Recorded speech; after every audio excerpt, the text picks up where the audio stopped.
Tá, pronto. A gente iniciou aqui a gravação. Agora a gente começa oficialmente, né? Primeiramente, bom dia, boa tarde, boa noite para quem estiver assistindo aí depois, né, do nosso encontro aqui agora, porque agora a gente tá ao vivaço, mas depois isso aqui vai para o YouTube. Hoje a gente vai estar aqui realizando esse encontro, que vai ser um bate-papo barra um negócio meio expositivo também, que vai ser sobre a guerra e sobre os jogos de guerra, né? Um panorama geral sobre esse tema, seguido por um bate-papo. A gente vai ter dois blocos, né, principais nesse encontro de hoje, que vai ser um bloco expositivo, realmente expositivo, né? Não é um tema tão comum da gente conversar no Brasil, não é um tema tão assim, né? Tão realmente cheio de informações. E, ao mesmo tempo, depois a gente vai abrir um espaço para realmente bater papo, fazer perguntas, ter debate, se for necessário, por aí vai. Então, eu peço que todo mundo que tiver perguntas vai aí preparando elas, no final a gente vai abrir espaço para isso. E quem for entrando assim ao longo, a gente vai deixando entrar mesmo, porque, né, ao vivo é isso aí, é o Vilela. Vamos lá. Então, para iniciar aqui, eita, eu tenho que só. Eu tinha esquecido de tirar um negocinho aqui, coisa rápida. Tirar o som das guias aqui. Pronto. É, Vamos começar aqui com a apresentação de slide. Quem quiser pode desligar até a câmera. Assim, se não quiser ligar a câmera, não precisa. Mas, enfim, tá todo mundo aqui assistindo? Todo mundo consegue ver de boa os slides? Sim, tranquilo. Ok, bacana. Então, vamos iniciar aqui sobre a guerra e os jogos de guerra, né? Como é que a gente começa essa temática, né? Como é que a gente começa falando sobre essas questões? A gente vai começar falando sobre a guerra em si mesmo, porque ela é uma temática que, né, vai nos ser muito, vai nos ser principal aqui. A gente tem aí representações da guerra há muito tempo, né? A gente vai ter também guerra como um conflito geralmente armado com violência extrema. É geralmente essa a definição mais geral, né, de guerra. E é claro que a gente não vai fazer um mergulho hiper profundo aqui, porque esse encontro ele vai ser um pouco mais curto, né? O foco aqui é mais bater papo. Isso aqui é mais para a gente ter realmente uma situação, né, no tema. E aí vamos lá. A guerra ela acompanha toda a história humana, desde o nosso início, assim, né, enquanto sociedade. Ela é presente em mitos, religiões, formação de várias civilizações, e ela foi a narrativa cultural para muitos mitos fundadores também, né? A guerra ela tem toda essa questão ao longo da história. E ela é debatida se ela é da natureza humana ou não, desde pelo menos Hobbes. Thomas Hobbes, né, ali, que vai ter a época também que a gente vai ter debate aí do Rousseau também. Rousseau também vai falar de guerra. E tudo isso aí vai desembocar naquele debate inteiro sobre sociologia, filosofia, etc. Isso aqui, inclusive, eu acho que todo mundo consegue ver também o laserzinho, né? Eu adoro esse laser, eu adoro usar esse laser aqui. Mas essa pintura aqui que a gente tem, ela é de verdade, ela é de uma caverna na Espanha, e ela é uma pintura pré-histórica, né? Uma dessas pinturas pré-históricas, que ela retrata uma batalha de arqueiros. E aí a gente já é um dos primeiros registros que a gente tem de guerra já colocado assim na nossa civilização, né? E aí, passando, a gente vai ter também que a guerra, além dela ser cultural, ela também traz questões narrativas. E aqui eu trago alguns exemplos de livros, né? De livros que são clássicos. Por exemplo, a Ilíada, o Mahabharata, o Romance dos Três Reinos e a própria Bíblia, né? A Bíblia também tem muito dessa questão de guerra, tem muita dessa questão cultural da guerra. E aí eu trago também uma frase do Sun Tzu, acho que todo mundo aqui conhece, né? O Sun Tzu, pelo menos de nome, que ele escreveu A Arte da Guerra. É um livro bem famoso, virou tema até de coaching recentemente.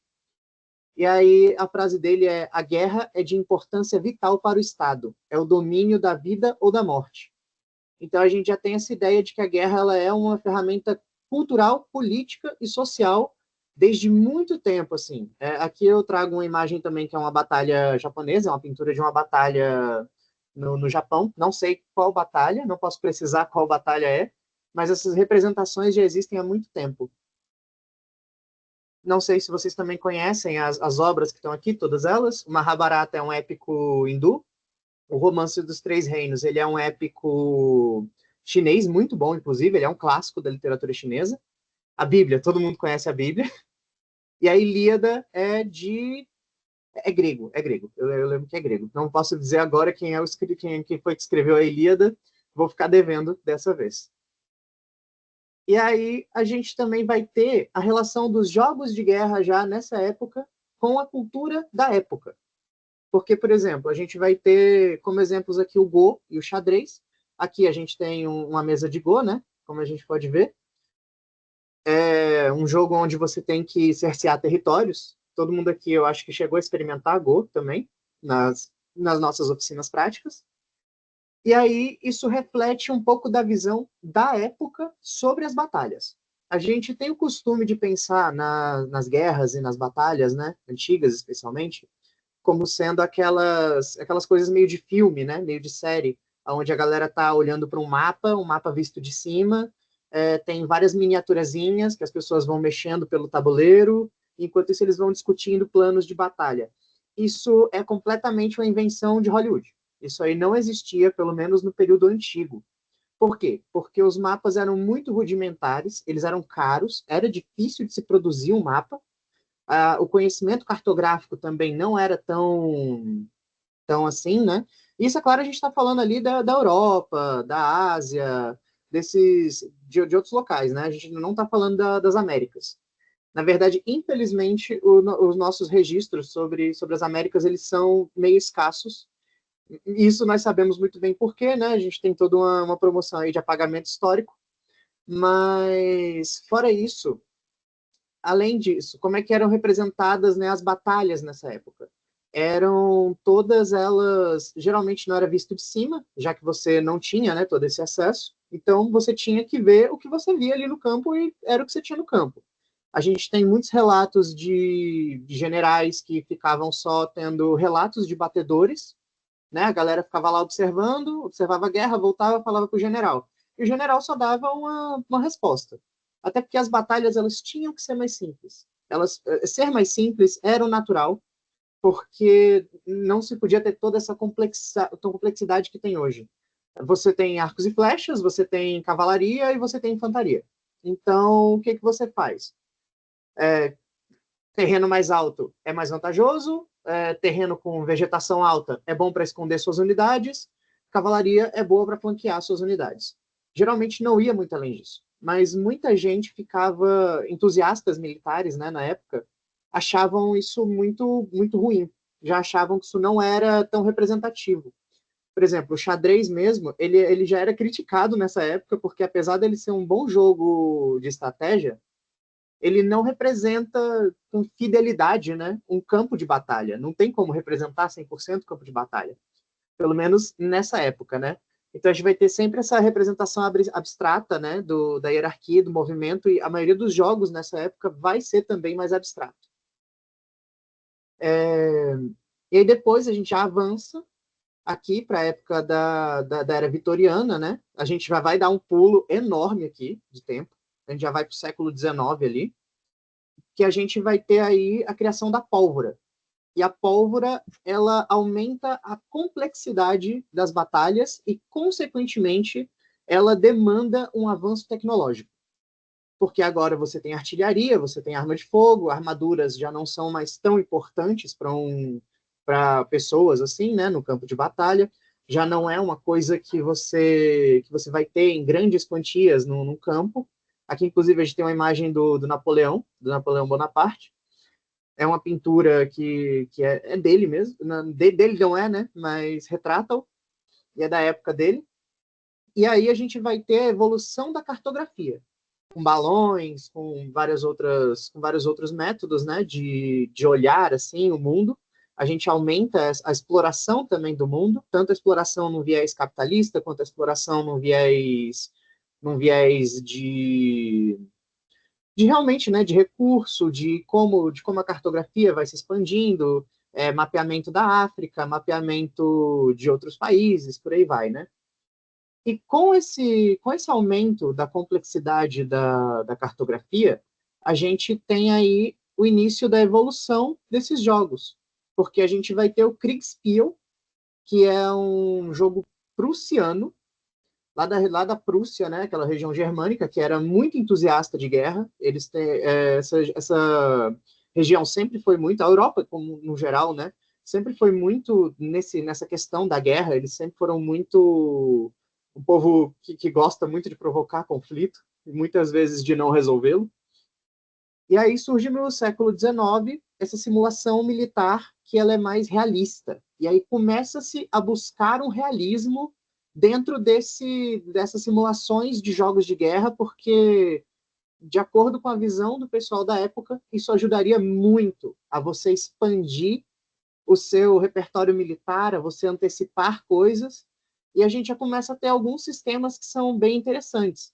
Por exemplo, a cartografia, ela é baseada em escala. Tudo isso aqui são unidades que você vai movendo. Cada unidade tem uma quantia de movimento específica, tem uma força específica, tem um rolê específico.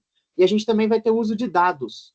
Por quê? Porque os dados, eles são feitos para simular o caos de uma batalha, porque eventualmente, né, nem tudo que está planejado vai acontecer.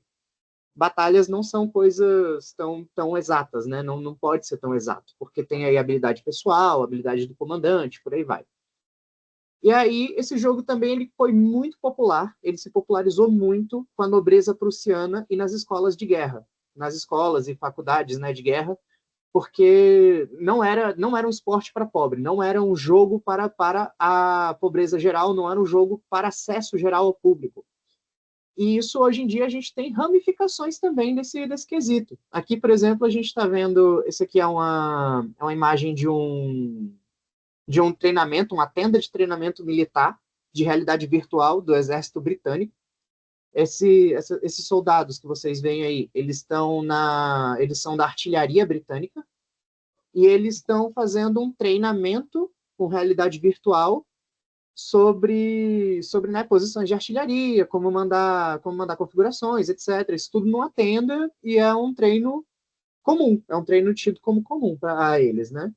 Porque depois que a gente começa a perseguir esse realismo, e as pessoas começam a usar isso para realmente treinar as batalhas, é claro, né, a gente já tinha treino antes, né? As pessoas têm que treinar para ir para a batalha. Mas agora a gente vai ter exercícios e simulações militares muito mais específicos e muito mais também trabalhados, né? Assim, a gente vai ter um negócio muito mais sofisticado, que eles chamam de batalhas simuladas, que vai ser. A gente vai ter até, inclusive, as versões que são vendidas ao público hoje em dia dessas batalhas simuladas, por exemplo, o paintball, o airsoft. São todos eles uma versão de uma gamificação de uma batalha. Sempre vai ser essa questão. E aí você aproveita isso para treinar tropas de verdade. Isso tem em várias questões, né? Combates simulados e etc. E, ao mesmo tempo, essas simulações de combate, elas vão fazendo com que coisas meio bizarras surjam. Por quê? Porque esse mundo dos jogos de guerra, ele vira um nicho. E ele não só vira um nicho, como ele vai começando a ficar meio esquisito. Por exemplo, a gente vai ter aqui a campanha pela África do Norte, que ela é baseada num conflito da Segunda Guerra Mundial mesmo, ali, né? Do eixo contra os aliados, ali no norte da África. E esse é um jogo que ele é extremamente detalhado. Ele é tão detalhado que ele chega a ser ridículo. Ele não foi feito para ser jogado. O próprio idealizador do jogo, né? Quando ele escreve, esse jogo tem um manual de 388 páginas, e onde basicamente o escritor mesmo fala: esse jogo é injogável. Ele não foi feito para ser jogado, e, de acordo com estimativas de tempo, ele demoraria cerca de uns 20 anos para ser terminado. Assim, uma partida completa de tudo. E ele é tão ridículo, assim, né, vamos dizer, nesse âmbito, Por exemplo, esse tabuleiro aqui que a gente está vendo, ele tem 3 metros de tamanho, e aqui a gente vai ter as fichas que são feitas de papelão do jogo, elas são mais ou menos 288 fichas. Isso sem falar de tabela e outras questões que vai ter, né, ao longo desse negócio inteiro. E a gente vai ter também uma característica muito forte, né, nos jogos de guerra, que são, além da complexidade deles, que é uma coisa que já é meio que criticada, já começou a ser criticada, né, lá atrás, a gente vai ter também a exclusão de determinados públicos e gêneros. Um grande exemplo é um outro jogo que vem antes desse ainda, mas que eu não coloquei aqui nos slides, que ele é chamado de Pequenas Guerras. Mas o nome inteiro e completo do livro de jogo, ele é Pequenas Guerras, jogos para meninos de 12 a 115 anos, ou para meninas, para aquele tipo de menina que se interessa por jogos e livros para meninos. Isso já escancara, né, um pouco tanto do machismo da época, que ainda hoje prevalece muito nesses campos, né? A gente vai ter aí muitos cenários de jogos de tabuleiro que são muito machistas até hoje, mas essa coisa também vem dessa origem militarizada, né, dos jogos de tabuleiro, porque o Kriegspiel, ele influencia muitos dos jogos de tabuleiro que a gente tem até hoje, com essa questão de dados e etc., e a coisa ainda vai piorando. E aí, baseado nessas críticas, né, e nesse hiperrealismo que as pessoas foram buscando no jogo, só um minutinho, a gente vai ter também jogos que já são marketados para um público um pouco geral e que são também mais trazidos para essa ideia da população, né? Por exemplo, a gente vai ter Batalha Naval, que foi criado em 1931 nos Estados Unidos. É um jogo que ele é bem famoso, assim, né? Acho que a maioria das pessoas já jogou Batalha Naval. É um jogo onde você tem que ficar dando coordenadas, né, no mapa. Você não vê o jogo do seu adversário e você tem que tentar afundar os navios dele, né? Quem afunda primeiro a frota do outro navio ganha. Opa, Torugo, pode falar. E só comentando também a característica dos jogos, né? Muito colorido, muita cor, né? Nessa questão da gente pensar o lúdico também, né? Do brinquedo, porque os jogos de tabuleiro também são brinquedos, né? Tem nessa arte do encontro ali em família, e de como uma família jogar esse jogo é totalmente colorido, mas fala sobre um tema que é a guerra, né? Fala sobre o Sim, tema de conflito, né? Então é importante a gente observar também essa questão da estética, né? Dos tabuleiros. e nem só a estética do tabuleiro, a estética da caixa também é interessante, porque essa daqui é uma caixa que eu devia ter colocado a tela em primeira mão, mas se vocês veem bem aqui no cantinho, ó, tem aqui a esposa e a filha lavando louça, enquanto o pai e o filho estão jogando Batalha Naval. E isso aqui é uma edição do jogo já de 1930. Não é tão longe do que a gente tem hoje. E não é tão longe de uma representação que a gente tem hoje de que a menina não pode jogar, a menina não pode fazer, etc. E aí, seguindo, a gente vai ter também esse jogo aqui, que é La Conquête du Monde, que ele é de 1981. Toru, me corrija se eu errei na pronúncia. Eu não falo francês, tem que Não, admitir. tá certo. Continua. Ok. Esse é um jogo que ele nasceu em 1981 e ele é tido como também um desses primeiros jogos que são marketáveis ao público. Mas depois ele foi até tomado, né? Vamos dizer assim, ele foi apropriado pela empresa norte-americana dos Parker Brothers, que a gente tem, inclusive, outro. No encontro inicial eu falo deles, né? No encontro teórico inicial, que tem gravado no YouTube, para quem se interessar depois. É, que são pessoas que foram aí adquirindo vários jogos, né? E republicando com outros nomes. Ele foi republicado como Risk, que é um jogo também sobre dominação mundial, que você tem dadinhos, você tem unidadezinhas, aqui a gente consegue ver as miniaturas, as peças. E ele foi eventualmente também em 1970, não lembro agora. Mas ele foi eventualmente também republicado no Brasil pela Grow com outro nome, que é um nome localizado, né, nosso, que é o War. O nosso famoso War vem do Risk norte-americano, que vem do La Conquête du Monde, que é francês, né? E aí depois a gente vai seguindo, porque ao mesmo tempo esses jogos de tabuleiro, esses jogos de guerra, eles começaram a também ser criticados nesse termo de, pô, então quer dizer que a gente só pode ficar representando batalha real? A gente tem que buscar esse realismo? A gente tem mesmo que buscar toda essa papagaiada, toda essa pataquada? Tem que ser tudo tão hiper detalhado? E aí a gente vai ter a criação de vários jogos de tabuleiro, que são jogos de guerra, e que não são sobre necessariamente conflitos históricos precisos. Por exemplo, a gente vai começar a ter aí o Chainmail, que foi criado pelo Gary Gygax e pelo Jeff Perrin em 1971, né? E ele já usava miniaturas ali medievais. Aqui é um exemplo de miniatura que a gente pode ver. Ele tinha essa ideia de um tabuleiro mais também com criações 3D, artesanais.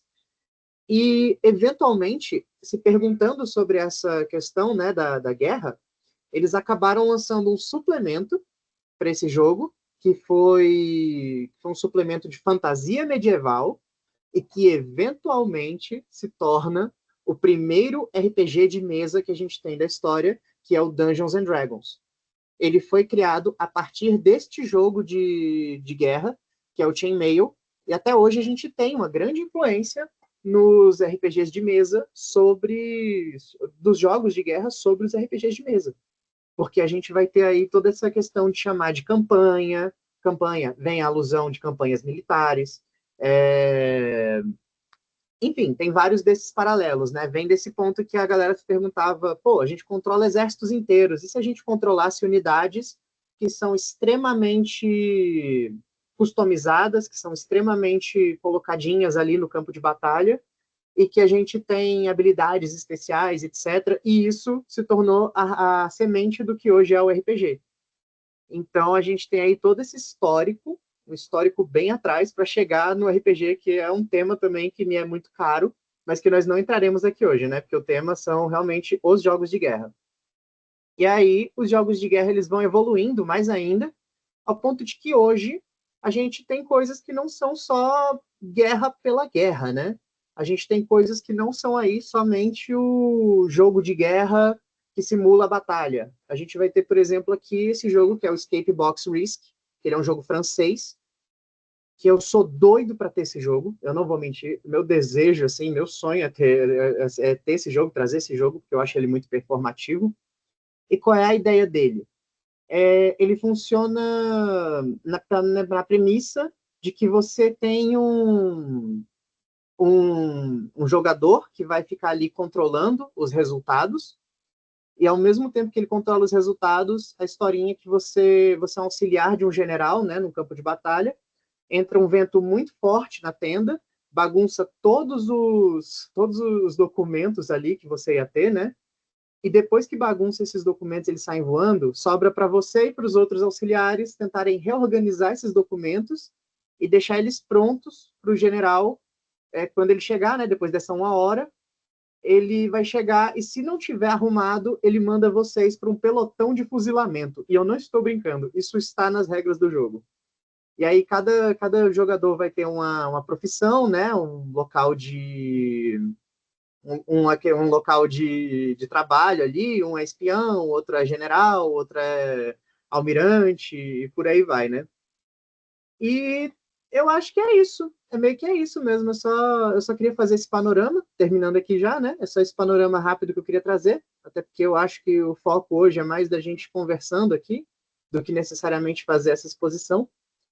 Mas eu só queria trazer esse panorama geral para que a gente tivesse, né, mais pano para manga agora para a conversa, né, que vai seguir aqui pela próxima meia hora, mais ou menos.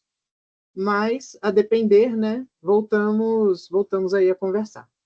Deixa eu parar aqui de compartilhar.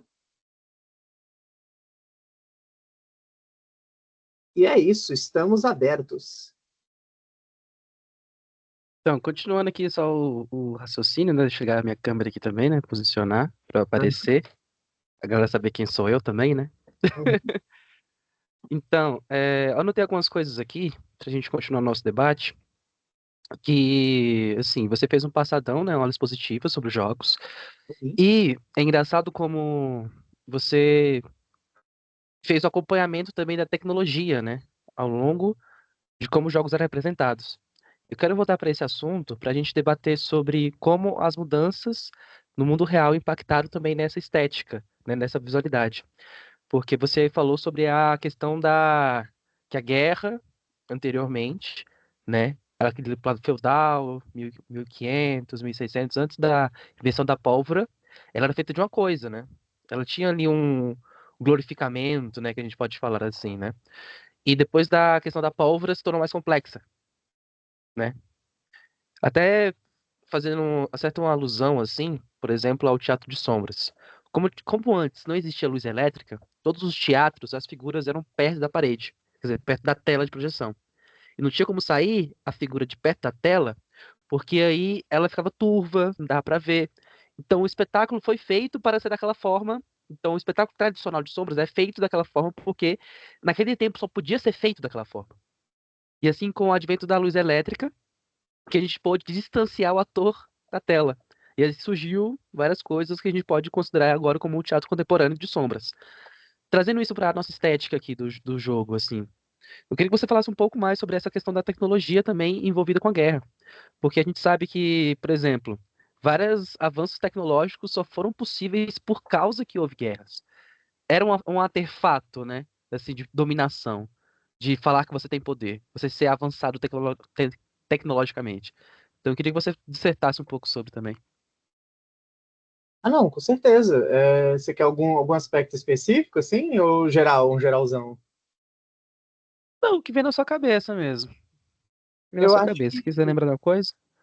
eu acho que é muito importante, né, a gente pensar que foi um bom tempo, né? Assim, a gente tem o quê? Pelo menos 10 mil anos aí de humanidade, né? A gente tem 10 mil anos de história humana. Assim, chutando baixo. Chutando baixo porque eu não sou nenhum historiador, né? Não tem como eu ter esse número 100% fixado. Mas desses 10 mil anos de idade que a gente tem, vamos chutar aqui, né, esses 10 mil, a gente tem que lembrar que a pólvora foi inventada só lá para ano 800, eu acho, depois de Cristo, né, ali. É um negócio bem recente até, na verdade. Se a gente for olhar o escopo geral da coisa, é um negócio muito recente. Então, durante anos e anos e anos, muita coisa foi tentando ser alterada, porque primeiro a gente vai ter aí que batalhas medievais, elas não são sobre, assim, né, pegando esse medievo e até a era antiga, elas não são necessariamente sobre só posicionamento de tropas. Apesar de ser muito importante o posicionamento, a gente também vai ter aí um lance que é, por exemplo, o número de unidades, né, no campo de batalha, a maioria geralmente é mais espalhada, que é para dar aquele volume. A questão visual, a questão semiótica é muito importante, porque se o meu exército é maior que o seu, os seus soldados vão ficar com mais medo, é ver quem resiste mais tempo no campo de batalha antes de fugir ou antes de morrer, é ver quem está mais equipado para aguentar certos ataques ou não. Então, e também tem a questão social da coisa, né? Por exemplo, você só era cavaleiro se você tivesse um status social maior do que o camponês que está ali com, sei lá, com uma enxada. No meio da batalha, o cara tá com uma roupa, uma túnica de pano e uma enxada. Então, a guerra ela vai sendo dessa questão é quase um combate de manada, né? É um combate assim centrado nessa ideia de a gente ter muita unidade junta, muita gente ali batalhando contra outra unidade muito grande de muita gente e chegou perto vira várzea. Tem que ter uma unidade, uma coesão. E depois, quando a gente vai tendo esses adventos de outras questões de guerra, né, de uma guerra mais sofisticada, a gente também vai tendo aí a necessidade, que nem você falou, né, de um avanço tecnológico, de tipo, para onde que vai as coisas? Porque isso é até uma questão que ela é pensada e é muito interessante, porque a gente, por exemplo, um ser humano consegue andar e dar um tiro com um rifle, e o rifle consegue, sei lá, alcança aí quatro, uns 400 metros, 500 metros ali na época, né? Na época com armas mais tranquilas, né? Porque hoje eu acho que a gente já deve ter armas aí que alcançam 2 quilômetros com facilidade. Assim, tô chutando aqui, né? Não sou nenhum expert militar também.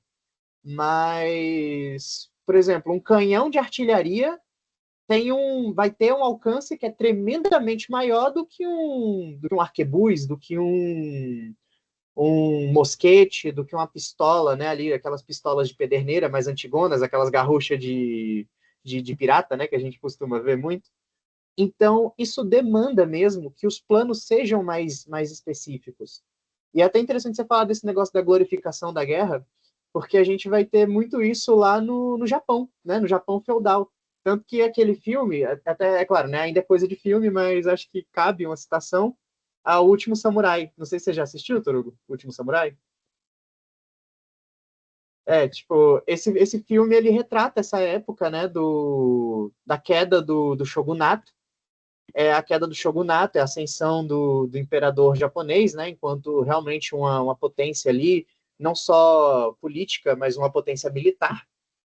E aí a gente vai ter toda essa questão, né, do debate societal, né, que tinha ali sobre o que que é honra, o que que não é honra, como é que você vai ter esse negócio de a transição de uma espada para uma arma, e ao mesmo tempo a gente vai ter também esse debate lá na Europa, porque também vai ter toda essa questão de tipo desde da invenção de uma balestra, né, acho que você já viu, né? Aquela arma que é tipo um arco que você tem ali, A besta, né? isso, a besta. Você vai criar a besta, e a besta ela consegue derrubar facilmente um cavaleiro medieval, que tem uma armadura que é, entre aspas, impenetrável. E aí começa já essa discussão, porque, pô, um cavaleiro medieval que treina desde a infância para ser um cavaleiro, para ser o melhor na espada, nas artes do arco, nas artes das coisas, ele pode ser derrotado por um camponês que é treinado há 2 semanas com uma besta, porque o cara olhou para ele e falou: Tem, foi lá e matou.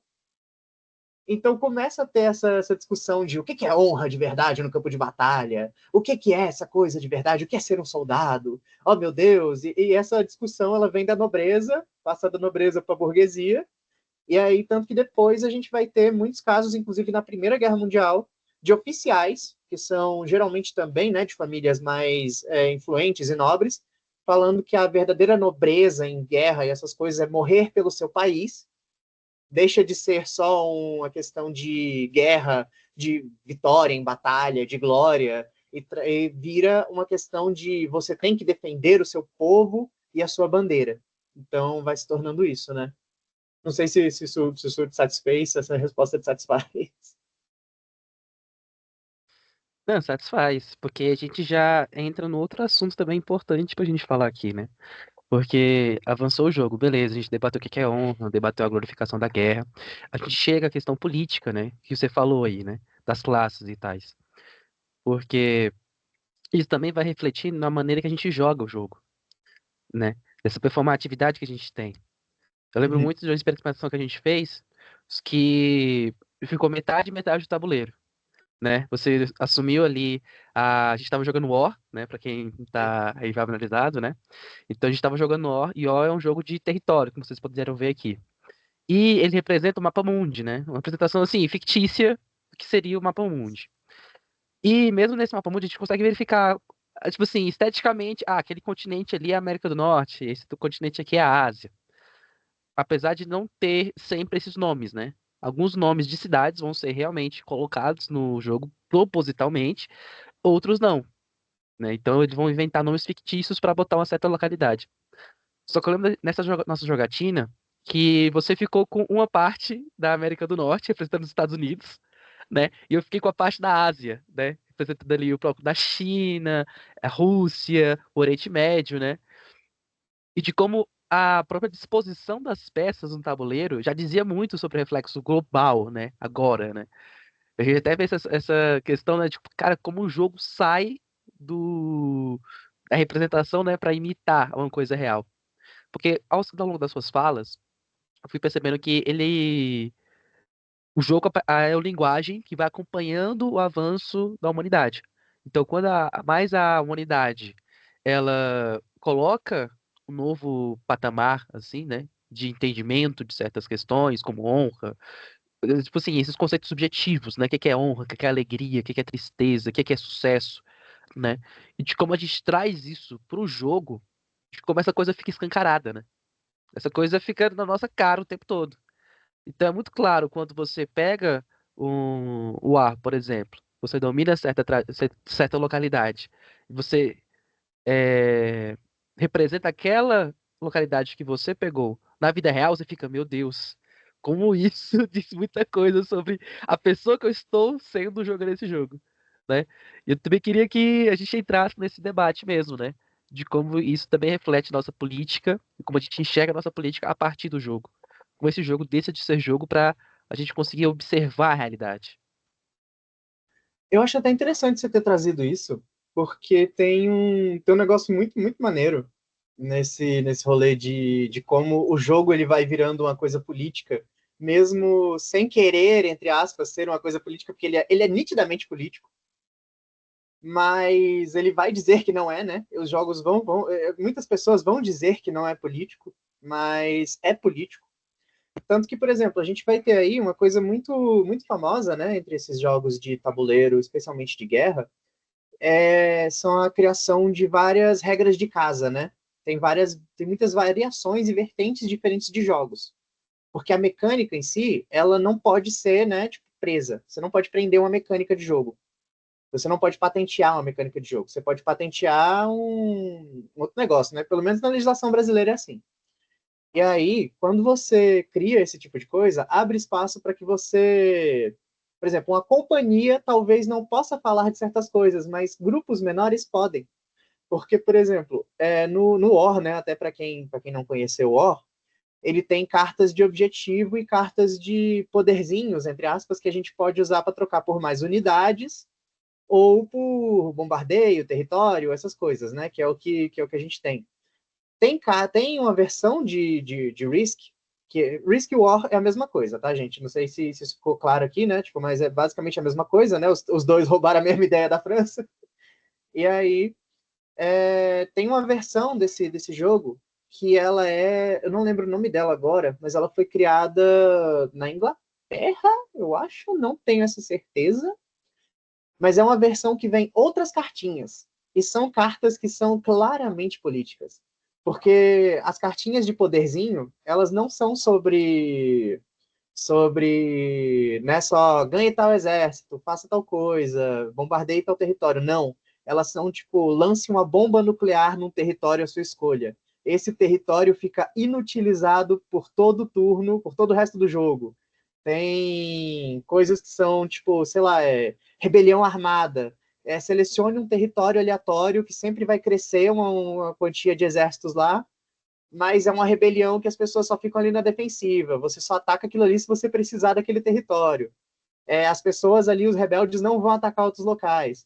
Tem uma carta maravilhosa, inclusive, nessa versão, que eu adoro, eu acho ela incrível, que ela é uma carta que você pode jogar ela a qualquer momento do jogo, que é uma carta que se chama Discurso na ONU. Ela fala: você vai até a ONU como representante do seu país e da sua nação, você faz um discurso para todos os jogadores da mesa sobre como essa guerra é infeliz, está matando pessoas, etc. O seu discurso passa para o Conselho de Segurança da ONU, que quem sabe, né, tem os cinco países principais, etc. E por todos menos um é quase votado para o fim do conflito. Nada acontece, segue o jogo normalmente. É literalmente essa carta. Essa é a carta. E você pode jogá-la a qualquer momento. Tem também, sei lá, cartas onde você pode envenenar, usar arma química, biológica, e isso influencia o território, não só as tropinhas que estão naquele território. Tem várias dessas coisas, né? E isso traz uma carga política. Porque são críticas nítidas a conflitos globais que não são resolvidos porque a gente sabe que tem outras influências ali. Porque, por exemplo, mesmo que, sei lá, os rebeldes que se rebelaram em um tal território, eles têm todo ali o negócio deles, eles não vão atacar ninguém. Eles estão ali só defendendo o território deles. Por que eles estão fazendo isso? Pode ter vários motivos diferentes. A gente tem muitas rebeliões no nosso mundo real, né? Assim, vamos dizer, no nosso mundo fora do tabuleiro. A gente tem muitas rebeliões que acontecem. A gente vai ter canudos aqui no Brasil, a gente vai ter muitas coisas, né, que, na verdade, influenciam. Porque, por exemplo, se, sei lá, a gente tem uma rebelião, vamos pegar no Brasil, né? No Brasil, assim, do jogo, né? Que tem um território lá chamado Brasil. Mas você tem na sua cartinha que você precisa dominar o Brasil. Aí como é que você faz? Você já vai. Será que você vai buscar um aliado que também tenha um outro país, um número de territórios muito grandes para vocês se unirem e dominarem o Brasil, tirar eles desses rebeldes? Porque você que precisa dominar, né, secretamente aquele país. Então tem todo esse jogo político que é meio que fantasiado, né? Assim, ele é maquiado de joguinho simples, mas tem todo um debate. E eu acho que isso até influencia em como esse jogo, eles não são feitos, entre aspas, né, para ser uma coisa geral. Não são feitos para serem tão massificados assim, né? Não são feitos para que qualquer um tenha mão, porque é aquela coisa, né? Eles provocam muito pensamento, se você parar para pensar mesmo. Então, será que é interessante a gente ter esse jogo para qualquer um, né? Levanta-se essas questões no meio de uma elite, eu acho. Sim, com certeza, com certeza. E você falando sobre Canudos, né, também, me lembrou um livro de Nego Bispo que eu tô lendo agora, que se chama Quilombos, Colonização e Quilombos, Modos e Significados.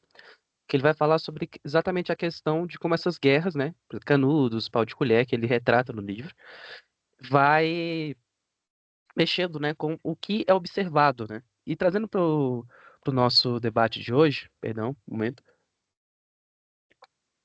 Debate não, né, que a gente não tá no Vilera, né? É uma conversa, né? Uma conversa amena de como que a gente observa, né, o que é guerra. Porque você deu uma definição bem clara, né? É um conflito armado de muita violência, né? Se quiser até repetir de novo, só para ficar claro isso. Mas, assim, eu tô dando minhas palavras, né, para definição. De como a gente observa o que que é guerra. Porque agora, se a gente fosse fazer mais um passo do nossa conversa de hoje, a gente chegaria nos atuais jogos, né? Jogos eletrônicos. De como esse marketing, né? Essa conversa que fala sobre esses jogos é muito mais sobre, agora tá cada vez mais real. Agora, nossa, cada vez mais imersivo. Tá cada vez mais, nossa, eu consigo quase pegar a arma na minha mão e ir para o campo de batalha. É quase como se fosse a evolução, né? Dessa. Não, você faz isso também, né? Você pega a arma, mira na telinha e atira. Sim, a gente pode chegar nesse assunto de como isso, gente, é um. Ela girou 360 graus, né? Ela passou de ser apenas uma referência de tipo, a gente não pode mostrar isso porque isso faz o pensamento crítico pra vamos usar esse pensamento crítico pra eles se aliarem a gente.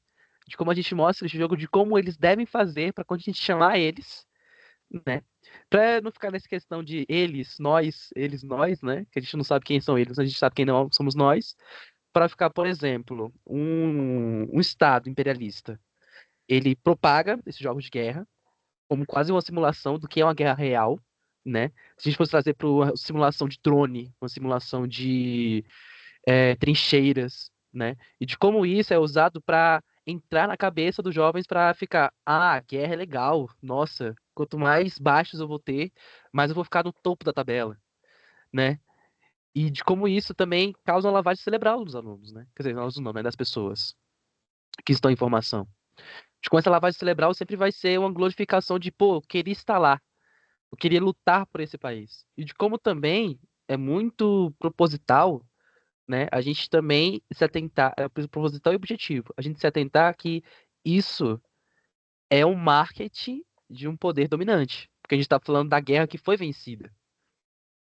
A gente está falando dos aliados aqui. A guerra que foi vencida por eles, né? A gente não está falando sobre como é que os povos aqui do sul global enfrentaram essa guerra. Não. É sempre a questão da perspectiva deles sobre a gente, né? Do norte global sobre o sul global. Então, de como realmente é político, a gente não pode escapar disso, né? A linguagem, quando a gente vai começar a debater linguagem, sempre vai cair no lado da política. Sempre vai cair no lado do discurso, qual dialética ele está se apresentando no momento, né? De como a gente pauta o que que é verdade, o que que é poder, né? Quando a gente lê Foucault. Então, assim, eu não quis perguntar nada, é só uma provocação mesmo, né? Essa minha fala inteira só foi provocação para a gente pensar sobre, de como a gente chega no agora, né? De como essa guerra é tratada agora. A gente já tá tendo uma crescente ali entre os Estados Unidos, né? Com o resto do mundo, ele tá achando todo mundo. E de como a China tá nessa vertente conciliatória, né? Essa vertente conciliatória, abraçando todo mundo. E de como isso reflete ao nosso pensamento do que é guerra. Porque você trouxe o jogo acho que o mais recente, aí você trouxe 2020, né? Que foi o Risk, né? O Escape the Box. Então, de como isso, em 2025 já muda a questão da guerra. Já muda. Como isso é tão fluido, né? E passa tão rápido, Hoje em dia a que guerra já não 2020 tem era. nem ser humano, quase, né? Já é só drone, majoritariamente drone. Só é um Sim, combate quase que de rede, né? Virtual também. de como isso já mudou, a guerra já mudou já. De 2020 pra cá já mudou. O que a gente acha, o que é guerra, né? De como que seria um jogo disso? Seria mais pra um lado do banco imobiliário do que outra coisa? Então, eu acho muito interessante você trazer esses pontos, porque aí a gente, é claro, né? A gente vai ter que entrar nos videogames. Apesar de a gente estar aqui, né? Mais o foco ser mais o tabuleiro, a gente também vai falar sobre videogame, porque também é jogo. Então, a gente também tem que falar sobre isso. Tem até um conceito muito interessante que é o de ludonarrativa, que as pessoas aplicam muito aos jogos, né? Que é o contraste de como você joga e a história que está sendo contada. É é um negócio que existe, né? Tipo assim, eu ainda tenho que estudar um pouco mais sobre isso, porque infelizmente a definição ela se fecha muito a videogames, mas eu acho que ela pode se seguir para outros tipos de jogos também, sabe? E só lendo aqui, né? Porque a gente, até para deixar aqui, eu dei uma googlada aqui na definição de guerra, e é interessante que a gente pode dizer que, aqui, ó, a definição, aqui, substantivo feminino, a definição número um: luta armada entre nações ou entre partidos de uma mesma nacionalidade ou de etnias diferentes, com o fim de impor supremacia ou salvaguardar interesses materiais ou ideológicos. Ou dois, qualquer combate com ou sem armas. Combate, peleja, conflito. Então a gente pode ter, eu acho até muito interessante isso aí que você traz sobre, né, sobre como o norte global olha o sul global, porque a gente vai ver essa institucionalização da guerra, né, essa coisa toda, como por exemplo, o Afeganistão, que virou muito tema de guerra. A gente tem aí, né, Call of Duty, Battlefield, um monte de coisa que vai brincar desde a guerra do Vietnã até a guerra, até as guerras mais recentes.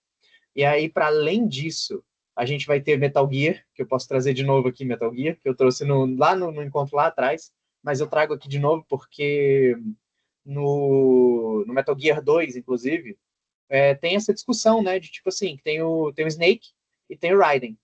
São dois personagens, né, que um cresceu na guerra antiga, né, vamos dizer assim, a guerra moda antiga, com treinamento mesmo, tiro, etc.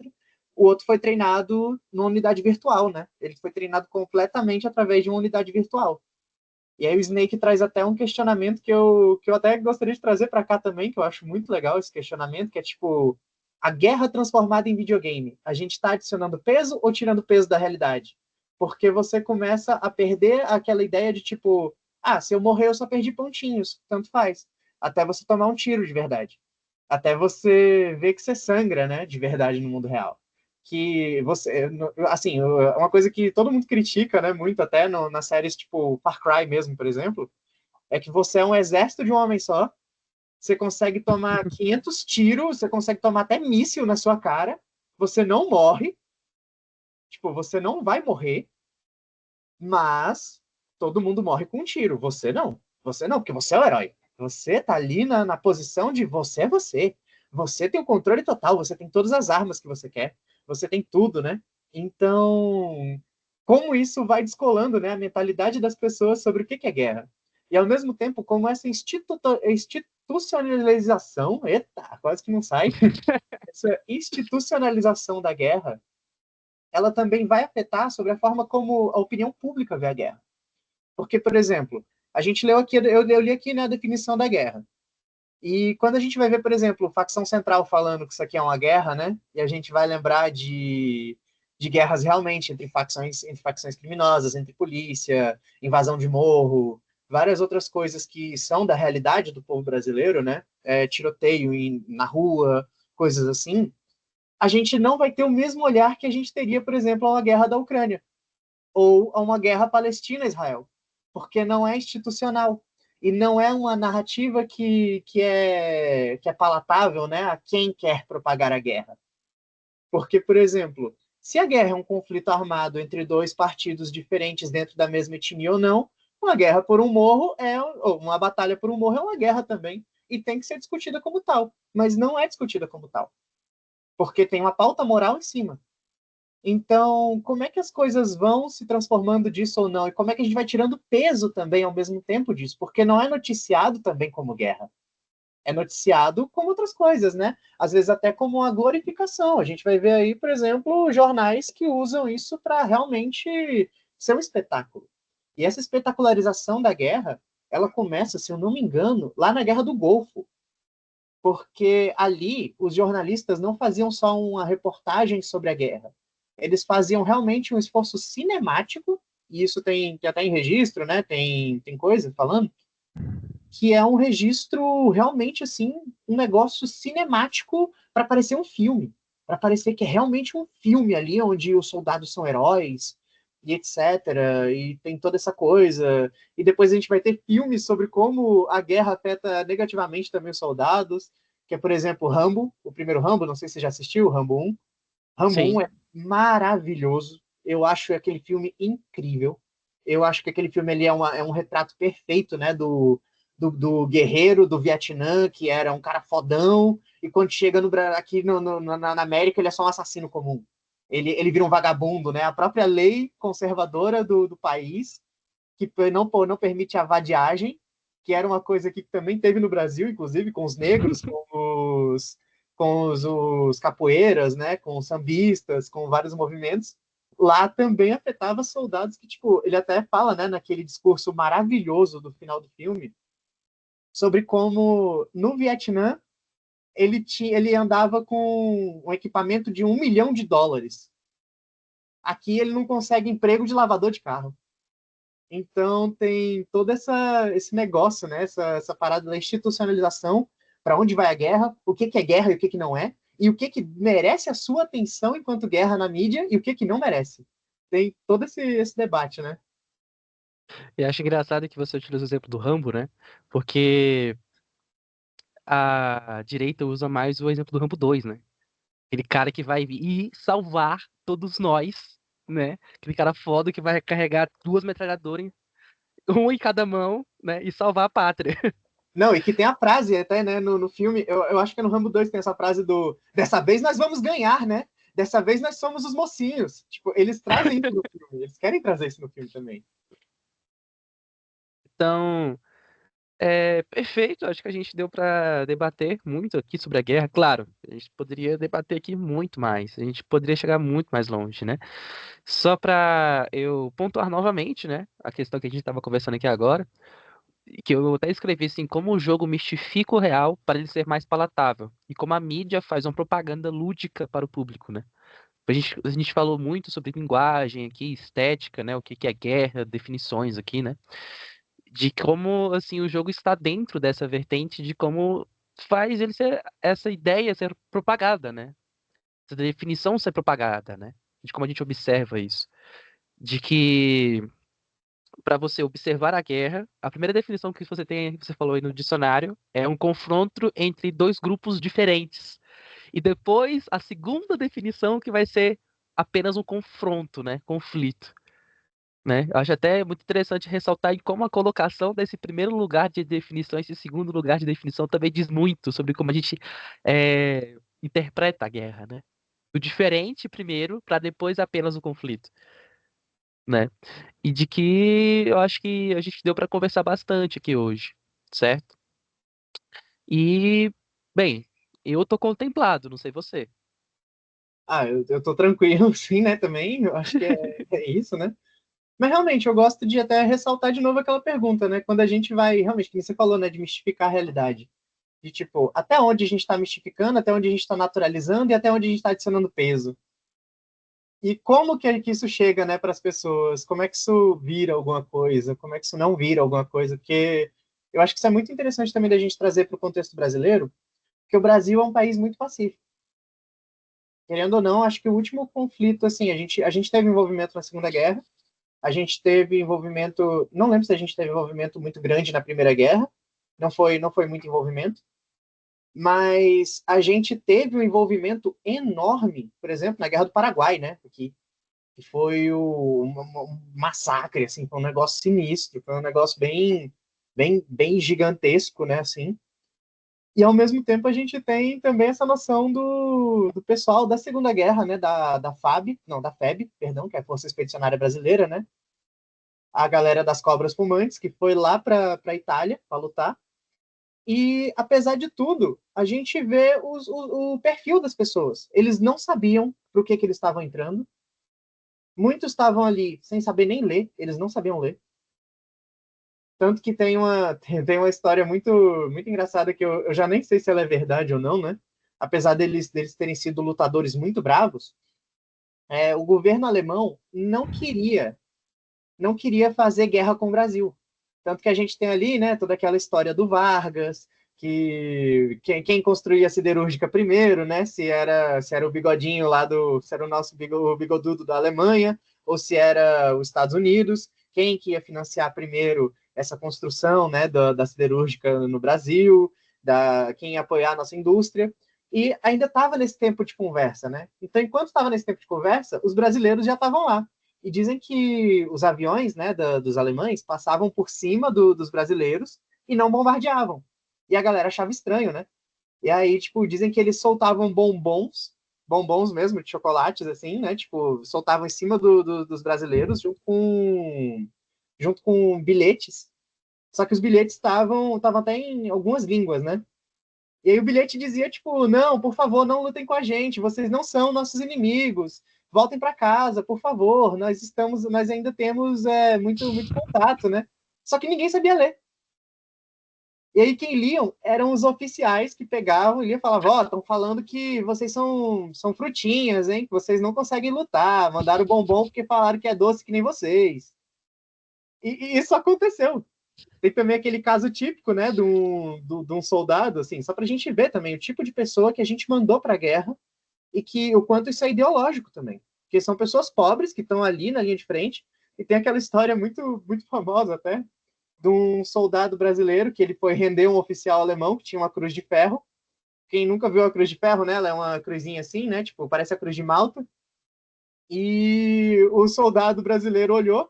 Eu nem sei se essa história é verdadeira ou não, mas é uma história que se conta até hoje, né? Sobre a atuação da FEB ali.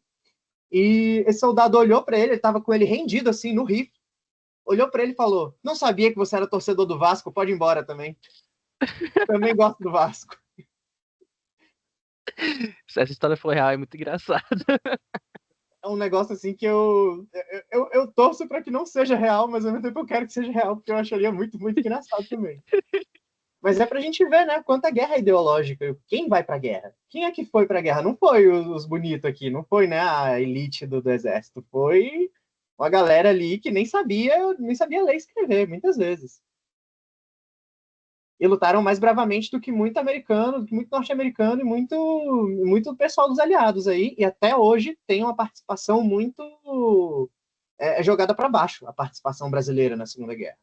É tido como, foi só uma batalha, vocês morreram ali pra caralho, mas foi só uma batalha, tá, gente? Não foi muito mais que isso, não. Sendo que, né, quando a gente vai ver, tem toda uma questão aí, né? Tipo, não é só isso. Você tem algum comentário sobre isso? Alguma coisa assim pra gente finalizar? Não, mesmo assim, eu me senti contemplado de novo, né? Acho que a gente deu pra passar um belo batidão, assim, né? Do que é tudo, né? E também de como o jogo entra, né? Nesse ambiente, assim. A gente falou muito sobre as duas palavras, jogo, e falou também sobre guerra. Um pouco mais pra guerra, porque, né? Pra gente interpretar como ela entra no jogo, né? Uhum. Porque o jogo a gente pode ir comentando, né? Acrescentando mais aqui, né? Porque vai falar sobre outros jogos também, de como essa linguagem vai passando, né? Tanto cronologicamente quanto historicamente, né? Então, enfim, é isso. Só tô saciado já. É isso, então. Quem assistir aí no YouTube, a gente agradece bastante. eu acho que é isso, né? E aí depois a gente vai tendo outros encontros também aqui. Quem quiser participar vai ser sempre encontro aberto. Eu acho que esses encontros online, né, sempre sendo aberto é mais útil, até porque ele é uma atividade que não vai, assim, em termos de pesquisa, porque a gente está, apesar da gente estar aqui com o grupo Teatro de Tabuleiro, a gente está atrelado, né, nesse ano agora, a uma pesquisa acadêmica dentro da Universidade de Brasília.